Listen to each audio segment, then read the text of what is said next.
Səfərbərlik və hərbi xidmətə çağırış üzrə Dövlət Xidmətinin təşkilatçılığı və Quba rayon icra hakimiyyətinin dəstəyi ilə Quba rayonundan olan çağırışçıların müddətli həqiqi hərbi xidmətə təntənəli yola salma mərasimi keçirilib. Qubada yerləşən Nizami Parkında təşkil olunan tədbirdə Dövlət Xidmətinin rəhbər şəxsləri, rayon ictimaiyyəti, valideynlər, müharibə iştirakçıları və digər qonaqlar iştirak edib.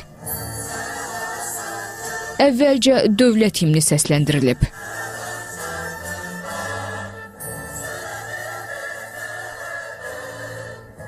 Sonra Ulu Öndər Heydər Əliyevin, həmçinin Azərbaycanın ərazi bütövlüyü və suverenliyi uğrunda şəhid olanların əziz xatirəsi bir dəqiqəlik sükutla yad edilib.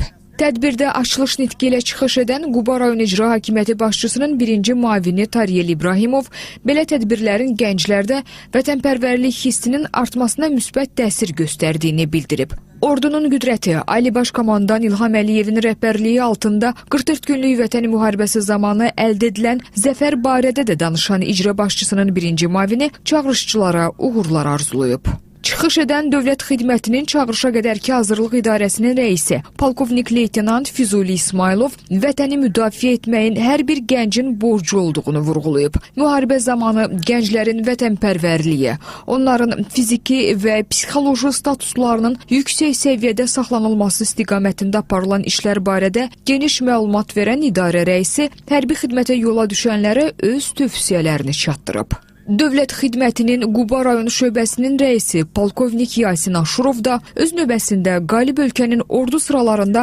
xidmət etməyin şərəfli olmasından danışıb. Həmçinin çağırışçılara xidmətlərini başa vuraraq ailələrinin yanına qayıdıb mülki həyatda nümunəvi vətəndaş olmalarını arzulayıb.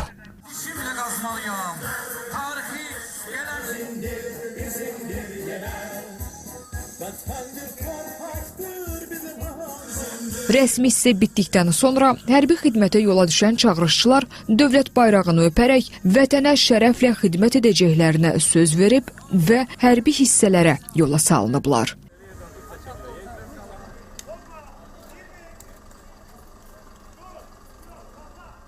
Əlbəttə ki, bütün valideynlər kimi mənim ürəyim fərəhsi ilə doludur. Bugün övladımı hərbi xidmətə yola salıram.